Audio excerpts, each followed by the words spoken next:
욥기 30장에서는 욥이 계속해서 자기 자신의 비참한 상황에 대해서 하나님 앞에서나 친구들 앞에서 그렇게 토로하고 있는 그런 내용들이라고 하겠습니다. 먼저 1절에 보니까 그러나 이제는 이렇게 말을 하죠. 그거는 이전의 상황과 지금의 상황을 비교했을 때 이제는 예전만 같지 않다 이런 말이잖아요. 그리고 9절에서도 이제는, 또 16절에 와서도 이제는 이렇게 하면서 계속해서 자신의 현재의 상황에 대해서 이렇게 말을 하고 있는 겁니다. 먼저 1절에서 8절의 내용을 보면 이제는 나보다 젊은 자들이 나를 비웃는구나. 그들의 아비들은 내가 보기에 양떼를 지키는 개 중에도 둘만하지 못한 자들이다. 한마디로 정말 말하자면 우리 말로 하면 양아치보다 못한 그런 자들이라고 하는 거죠.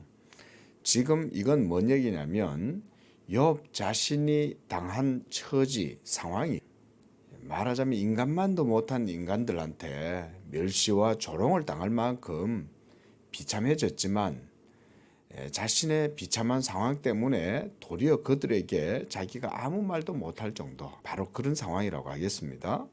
그리고 그들의 기력이 세잔하였으니 그들의 손의 힘이 내게 무슨 소용이 있으랴.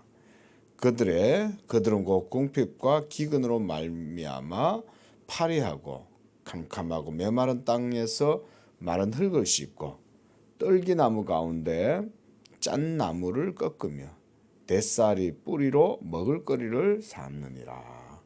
참 이게 우리나라도 이렇게 보릿고개 때 정말 풀뿌리 끓여가지고 먹고 소나무 껍질 벗겨갖고 먹고 그런 시대가 있었잖아요. 그 정도로 그런 시대의 사람들처럼 빈약하고 빈궁하고 참 비참하고 힘들게 사는 그런 사람들의 상황이 자기 자신보다 낫다 이 말인 거죠. 그래서 8절에 보면 그들은 본래 미련한 자의 자식이요 이름 없는 자들의 자식으로서 고토에서 쫓겨난 자들이다. 한마디로 근본도 없다 이런 말이잖아요. 뭐 굴러다니는 돌이다 뭐 이런 말이라고도 할 수가 있고, 그러니까 어디 하나 근본도 없고 굴러다니던 그런 뜨내기 같은 그런 사람들의 자식들조차 지금 욥을 무시하고 멸시하고 조롱한다 이런 말이지 않습니까? 9절에서도 이제는 그들이 나를 노래로 조롱하고 내가 그들의 놀림거리가 되었다. 또한 그들이 나를 멀리하고 서슴지 않고 내 얼굴에 침을 뱉는도다. 그리고 16절에서도 이제는 내 생명이 내 속에서 녹으니 환난 날이 나를 사로잡음이다. 이렇게 욥이 지금 자기 자신의 비참한 상황, 고난 이런 것에 대해서 지금 이렇게 표현을 하고 있는 거죠. 자, 우리가 이런 욥의 고난을 생각을 할 때 이 욥의 고난이 결코 의미가 없는 게 아니지 않습니까? 욥의 고난은 다 하나님의 작정하신 뜻, 섭리 가운데 있었죠. 하지만 그게 우리의 눈에는 그렇게 보이지 않는 거죠. 우리의 눈에는 드러난 현실적인, 가시적인, 이런 현상적인 이런 문제들이 우리에게는 문제가 되는 거지, 눈에 보이지 않는 하나님의 섭리나 하나님의 뜻이나 하나님의 경륜이나 이런 거에 대해서는 우리가 평소에도 별로 관심을 갖지 않잖아요. 그저 마음 한구석에 하나님이 계시겠거니 이런 정도로 생각하고 살지, 누가 하나님의 섭리, 하나님의 뜻, 하나님의 행동, 사역, 경륜, 목적 이런 거 누가 생각하냐 이거예요. 하지만 이 욥기의 고난을 통해서 우리는 의로운 자의 고난이 하나님의 뜻을 드러낸다는 것을 배울 수가 있습니다. 의로운 자는 그가 당한 고난은 아무 의미가 없는 허무한 그런 어떤 인생에 그저 모든 사람들이 겪는 그런 재난이라든가 그런 것들이 아니다 이 말인 거죠. 그래서 이런 고난들을 생각해 볼 때 먼저 우리는 그리스도와 교회를 생각해야 합니다. 믿음의 주로서 예수님은 우리와 친히 한 몸이 되셔서 한결같이 고난을 당한다. 성경도 이렇게 말씀하잖아요. 우리와 한결같이 고난을 당하시고 함께 하시는 하나님이 바로 이 모든 하나님의 사람들 가운데 함께 하셔서 그들과 모든 고난을 함께 하신다. 그래서 날마다 우리의 짐을 지시는 하나님이다 라고 이렇게 말씀하잖아요. 날마다 우리의 짐을 지시는 하나님. 우리의 짐을 진다는 것은 우리의 연약한 죄, 그것으로 말미암아 우리가 겪게 되는 모든 인생의 공고함과 비참함과 슬픔과 고통과 괴로움, 고독함, 이런 모든 것들을 말하는 게 바로 우리의 짐이잖아요. 그 짐은 바로 죄짐이죠.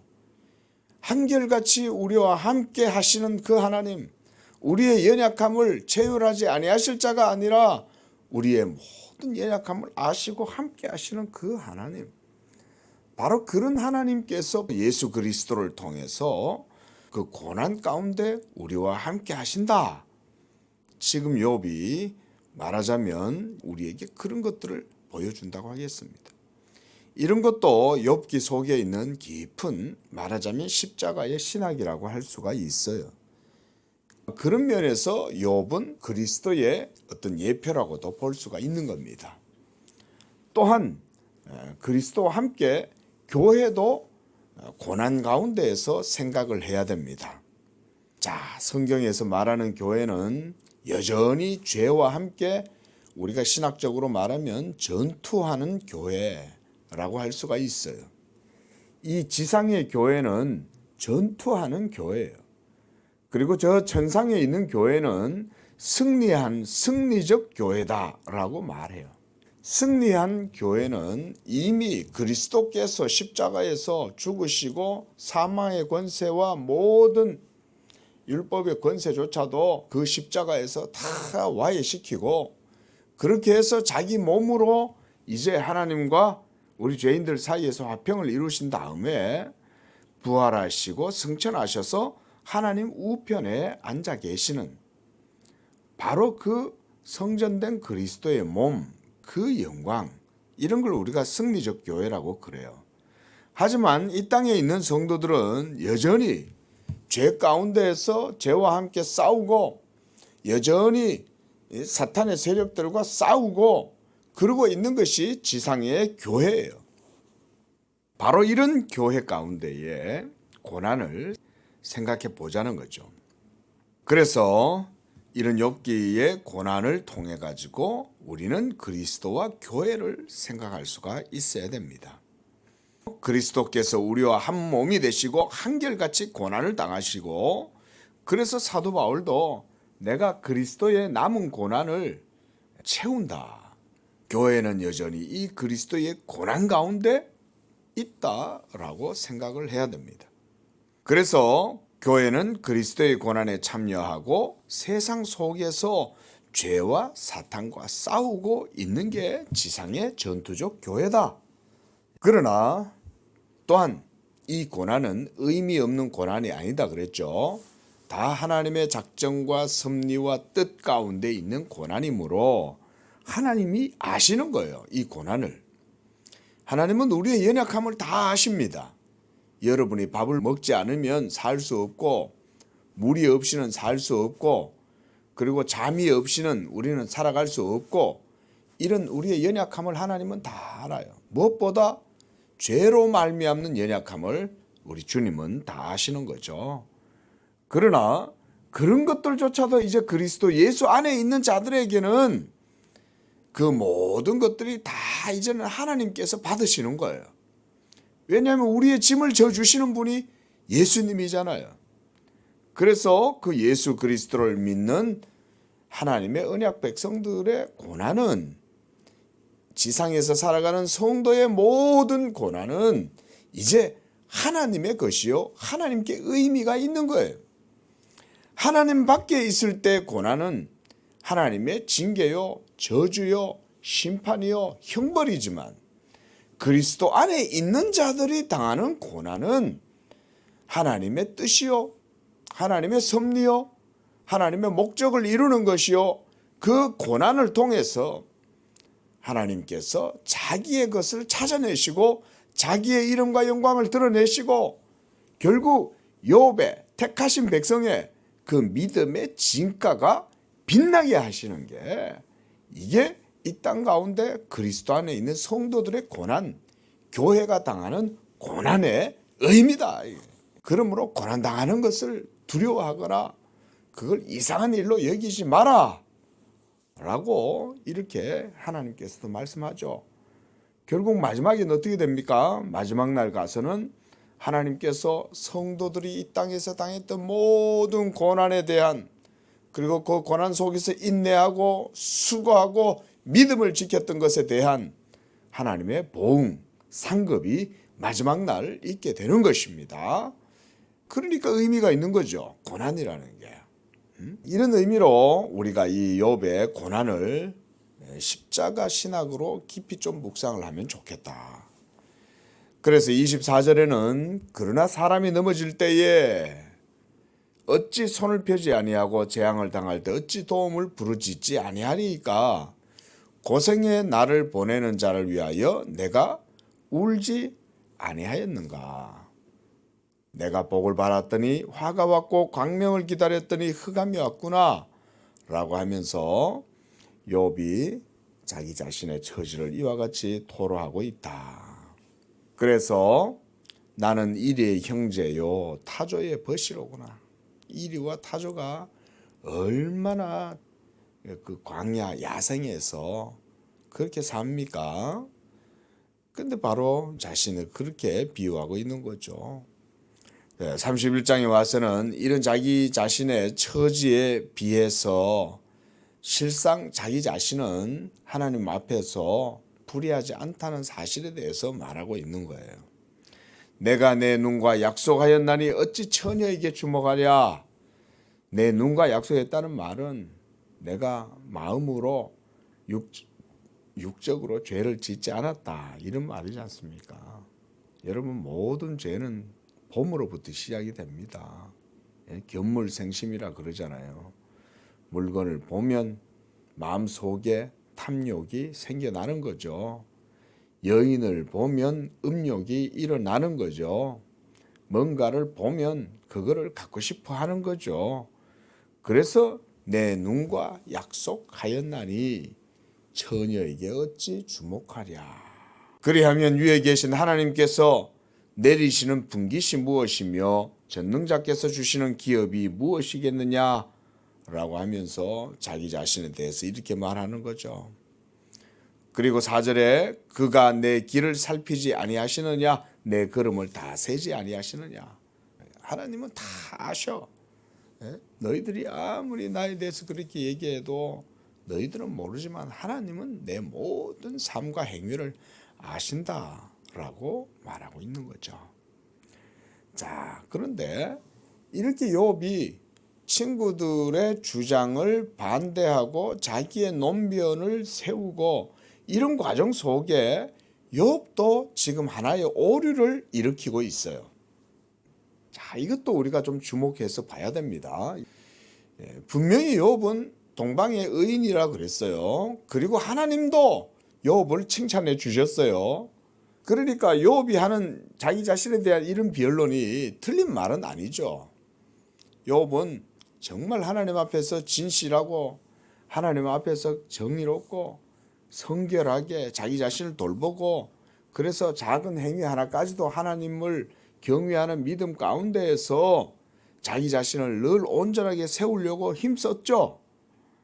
그건 사실이에요. 그런데도 불구하고 욥이 친구들의 그런 잘못된 말들을 그렇게 변론하고 이런 과정 속에 욥이 하나의 오류를 일으키는 것을 보게 됩니다. 이게 욥기에 있어서 또 하나의 중요한 저는 단초라고 생각을 해요. 그게 바로 뭐냐면 내가 의롭다는 얘기를 계속 하다 보니까 결국 하나님보다 자신을 더 의롭다라는 식으로 나아가게 됐다는 거예요. 지금 욥기 전체의 주제가 뭡니까? 하나님의 의로우심이죠. 마지막에 가서 결론이 뭐냐면 하나님이 욥기에 결론을 내려요. 욥의 고난도 하나님이 모두 다 바르게 설명해 주시는 거고 결국은 욥기의 모든 주제는 하나님의 의예요. 그러니까 결국은 의로우신 하나님 앞에서 욥이 자신을 계속해서 친구들 앞에서 자기는 잘못 없고 자기는 정의롭게 행했고 내가 지금까지 하나님 앞에서 부끄러움 없이 행했다 라고 계속 말하면서 이것이 도리어 하나님의 의를 자꾸 갉아먹고 거기에 자꾸 이렇게 부딪히게 되는 이런 결과를 낳게 되었다 그 말인 거예요. 이게 말하자면 욥의 오류인데 자 여러분 욥의 이런 오류가 그의 고난이 없었다면 드러났을까요? 아니겠죠. 욥의 고난이 있기 때문에 욥의 이 연약함이 드러난 거죠. 동시에 욥의 고난을 통해서 또한 뭐가 드러나냐면 하나님의 의로우심이 이 과정 속에서 드러나는 거예요. 하나님의 참 섭리는 우리가 잘 몰라요. 그렇죠? 이렇게 욥의 고난이 도리어 하나님의 의로우심을 드러낼 뿐만 아니라 욥의 연약함도 드러나게 되는 겁니다. 그러니까 고난이 연단을 이루어서 그 풀무불 속에서 그 도가니 속에서 모든 찌꺼기가 드러내게 하는 게 고난의 풀무불이잖아요. 이 도가니 속에서 쇠가 펄펄 끓으면서 그 속에 있는 모든 그런 티끌들, 잡티들 이런 것들을 끄잡아내시는 거죠. 그래서 네가 정금같이 나오리라 라고 그러는 거죠. 정금같이. 지금 하나님이 욥에게 고난을 허락하신 이유가 바로 이런 것들입니다. 하지만 지금 아직까지는 욥은 자기 자신의 의로움에 대해서 하나님 앞에서 계속 얘기하고 있어요. 그래서 5절에도 보면 내가 허위와 함께 동행하고 내 발이 속임수에 빨랐다면 하나님께서 나를 공평한 저울에 달아보시고 그가 나의 온전함을 아시기를 바라노라 이렇게 말하는 거죠. 또 9절에서도 내 마음이 여인에게 유혹되어 이웃의 문을 엿보아 문에서 숨어 기다렸다면 자기가 하나님 앞에서 그래도 정직하게 행했다고 말하고 있는 거죠. 또 16절에서도 나는 과부의 눈으로 그들을 실망하게 하였는가 고아에게 그 조각을 먹이지 않았는가 18절 보면 실상은 내가 젊었을 때에 고아 기르기를 그의 아비처럼 했고 내가 어렸을 때부터 과부를 인도하였다. 욥이 얼마나 신실하고 성실하고 정직하게 의롭게 참 자비를 베풀고 이루고 살았냐. 자기 자신조차도 참 하나님 앞에서 믿음으로 지금 살았다라고 말하잖아요. 자, 이게 뭔 얘기냐면 여러분 지금 중요한 건 욥이 자신이 믿음으로 살면서 이와 같이 선행을 행하고 하나님 앞에서 의롭게 행했다라고 말할 때 거기에 지금 욥의 오류가 있다고 그랬어요. 그 욥의 오류라는 게 뭐겠습니까? 욥도 여전히 율법의 연약함을 벗어나지 못하고 있다 이거예요.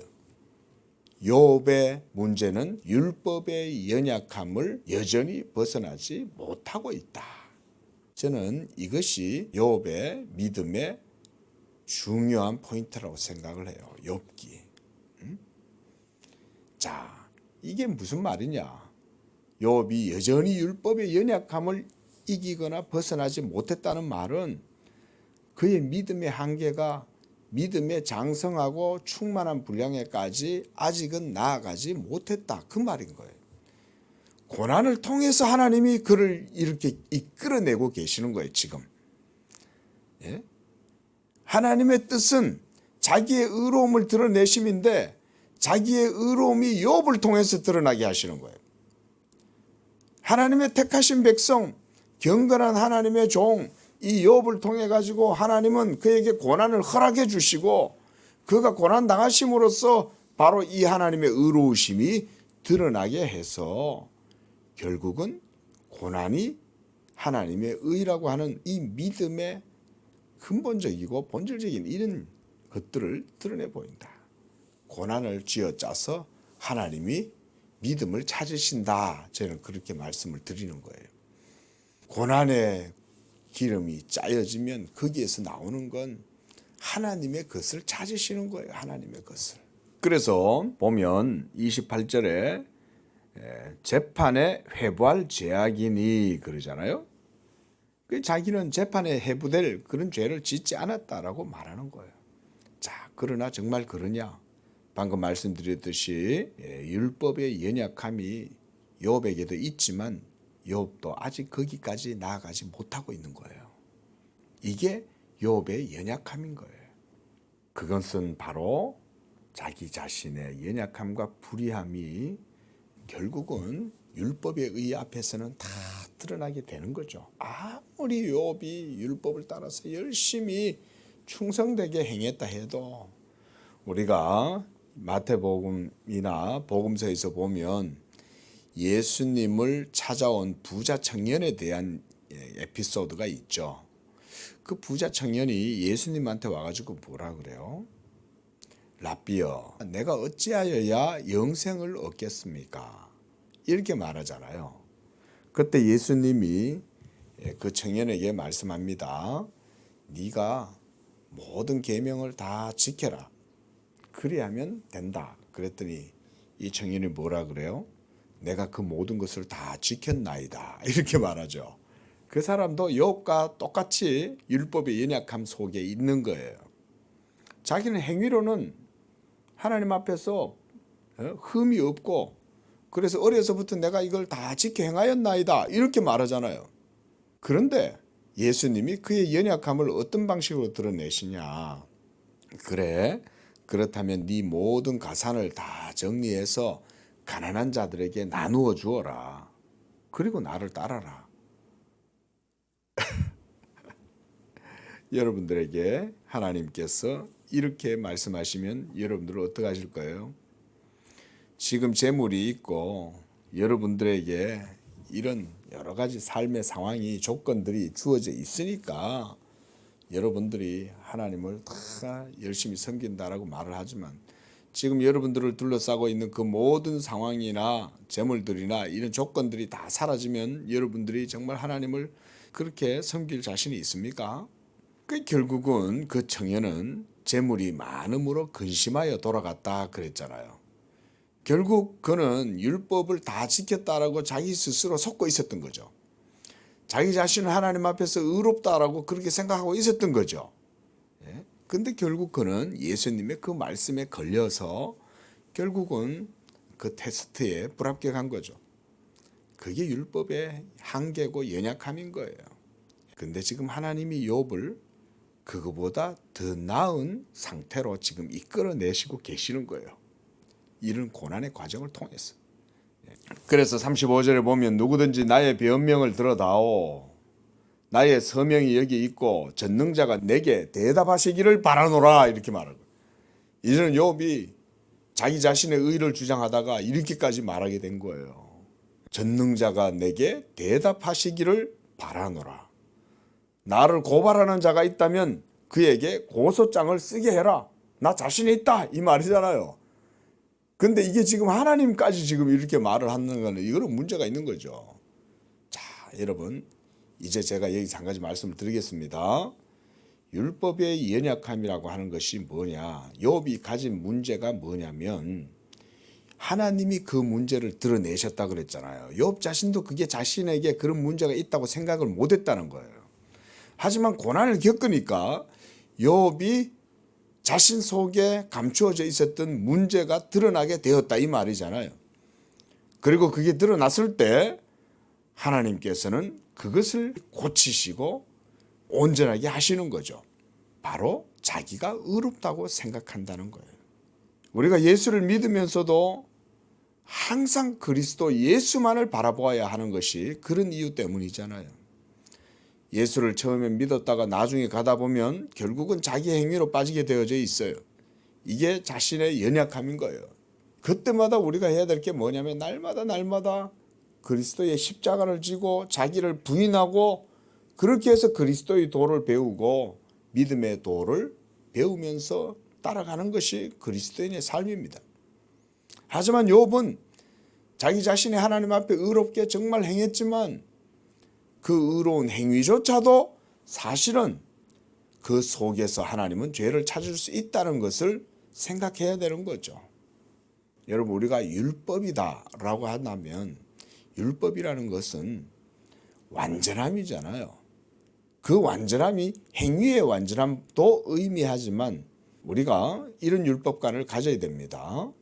행위의 완전함만 말하는 게 아니라 마음 속에 있는 근본적인 모든 것까지도 하나님 앞에서 완전함을 추구해야 그게 율법의 완전함이 충족되는 거예요.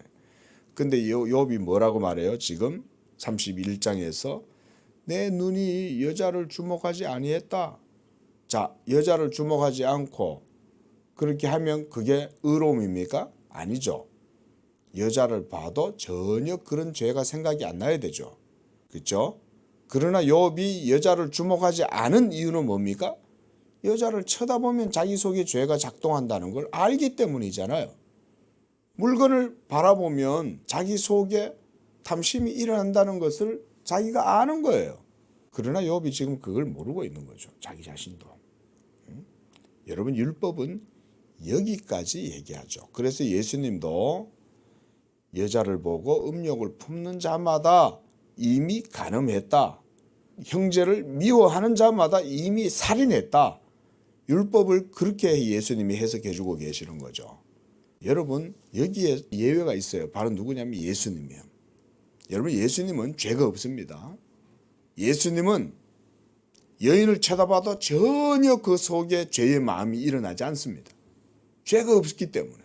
말씀드렸듯이 죄는 누가 짓습니까? 죄인이 죄를 짓는 거예요. 예수님은 의인이시기 때문에 죄를 짓지 않습니다. 왜냐하면 죄가 생각나지 않으니까. 근데 우리는 그렇지 않아요. 욥은 그렇지 않아요. 욥은 여자를 보면 아이고, 내가 저 여자를 바라면서 죄를 짓지 않아야지. 내가 간음죄를 음행을 행하지 않아야지. 이미 욥 속에 그게 있는 거죠. 그 죄가 작동하고 있으니까 욥이 그렇게 생각하는 거 아니에요? 하나님이 지금 이런 거를 깨뜨려내는 거예요. 이런 도식을 하나님이 지금 우리에게 깨뜨리시는 거예요. 이런 걸. 이런 게 여러분 욥기 속에 있는 깊은 하나님의 변론이고 신학입니다. 자, 이제 32장에 와서는 엘리후라고 하는 아주 젊은 사람이 등장을 해요. 그 32장 1절에 보니까 욥이 자신을 의인으로 여김으로 그 세 사람이 말을 그치니 그랬어요. 참 할 말이 없는 거죠. 야, 이 욥이 정신이 나갔구나. 이제 이렇게 되는 거죠. 그리고 2절에서는 엘리후가 욥에게도 화를 내는 거예요. 왜냐하면 욥이 하나님보다 자신을 더 의롭다고 여기고 있기 때문에 그렇다는 거죠. 그래서 3절에 세 친구에게도 이 엘리후는 화를 내요. 왜냐하면 그들이 능히 대답하지 못하면서도 욥을 정죄하기 때문에 그래요. 이건 무슨 말이냐면 욥이 겪고 있는 이 모든 현재의 상황의 근원을 이 세 친구들은 욥의 숨은 죄악을 공의의 하나님이 찾아내서 그래서 공의로 지금 하나님이 그를 심판하고 있다 이렇게 생각하는 거잖아요. 그런 세 친구들에 대해서도 엘리후는 잘못됐다고 말하고 있는 거죠. 지금 이 젊은 엘리후는 모든 사태를 상황을 예의주시하고 그들의 대화를 깊이 듣고 있으면서 지금 그가 하나님의 편에 서서 말을 하고 있다는 거예요. 자, 우리가 중용이라는 것, 중용의 도를 지킨다는 게 우리 인간의 입장에서는 거의 불가능합니다. 원리적으로 불가능해요. 중용의 도를 지킨다는 것은. 그 말은 우리가 옛날에 남사당패 이런 사람들이 그 줄 위에서 부채 들고 막 춤을 추잖아요. 줄타기를 하면서. 여러분 거기에서 떨어지지 않는 사람, 하나님의 말씀의 도에 정확하게 보편적인 그런 가치를 지키고 세우고 그러면서 행할 수 있는 사람이 있습니까? 뭐 어느 정도 극기를 통해서 자기를 절제하고 제어하고 이렇게 해서 뭐 할 수 있을는지는 몰라도 사실상 불가능하죠. 그런데 믿음의 사람은 그런 관점은 취할 수는 있어요. 엘리후가 지금 하나님의 입장, 믿음의 눈으로 지금 이 모든 상황을 바라보면서 그가 아주 지혜롭게 엘리후의 신학을 제시하는 거예요. 엘리후에게도 이런 신학이 있었던 거죠. 결국은 우리가 여기까지 보면 욥의 세 친구의 칼이 있고 욥의 칼이 있고 엘리후의 칼이 있는 거예요. 이제 진검승부가 이제 이루어지는 거예요. 자, 이 진검승부에서 승자는 누구일까? 자, 진검승부의 승리자는 하나님이고 그리고 엘리후는 그 하나님의 입장에서 지금 말하고 있는 거죠. 그래서 이 엘리후도 자기도 말하겠다.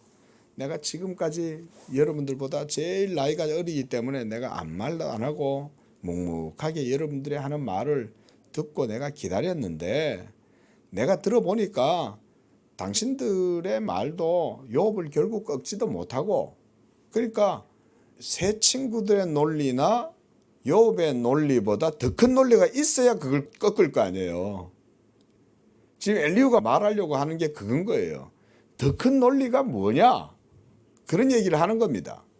그 더 큰 논리란 바로 하나님 그분 자신의 의로움인 거죠. 여러분 여기에 성경의 깊은 아주 교리적이거나 신학적으로 큰 주제가 있습니다. 로마서의 큰 주제가 뭡니까? 하나님은 토기장이시니까 진흙을 하나님이 원하시는 대로 만드시는 거예요. 하나님은 느부갓네살도 만드시고 바로도 만드시는 거예요. 하나님은 이 그릇을 가지고 귀하게도 만들고 저 그릇으로 천하게도 만드시는 거예요. 그래서 그것이 바로 하나님의 의로움이고 하나님의 주권이고 하나님의 영광이고 하나님의 이름이다. 이는 만물이 주에게서 나오고 주로 말미암고 주에게로 돌아간다. 이런 것들이 사실은 욥기와 같은 주제라고 할 수가 있는 거예요. 여호와의 의로우심이 그리스도를 통해서 드러나고 그리스도의 십자가를 통해서 하나님이 자기의 의를 드러내셔서 승리하신다. 이게 복음의 큰 주제잖아요. 예수 십자가는 하나님의 의의 승리잖아요. 그리스도가 그걸 성취해서 쟁취해서 하나님께 영광을 돌리는 거잖아요. 예수님이.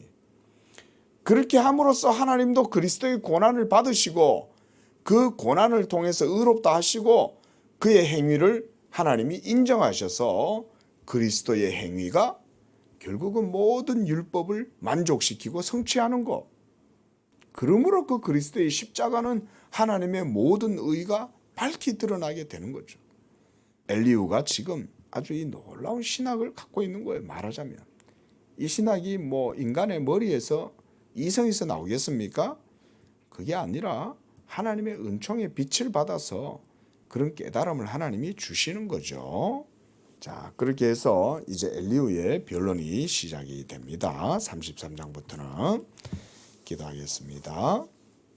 자비로우신 하나님 아버지, 하나님의 의로우심을 우리가 믿고 온전히 하나님께 영광 돌리는 그런 한날의 삶이 되게 하시고 우리의 모든 행위 속에서 연약함을 친히 찾아내시고 그것으로 성도를 하나님이 훈련시키시고 연단시키셔서 때때로 그들을 하나님이 도가니 속에 넣기도 하시지만 그러나 시험당할 즈음에 또한 피할 길도 내어주시고 그래서 그들이 영영 엎어지지 않도록 하나님께서 붙들어 주시는 줄로 믿습니다. 우리 성도들이 오늘 하루의 삶 속에도 하나님의 섭리와 하나님의 경륜과 목적과 하나님의 뜻을 생각할 수 있는 그런 믿음의 삶이 되게 하시고 그리스도 예수 안에서 우리에게 자비하신 그 하나님, 그분의 또한 의로우심을 우리가 굳게 붙들고 오늘 한 날도 믿음으로 살아갈 수 있도록 축복해 주시옵소서. 예수님의 이름으로 기도합니다. 아멘.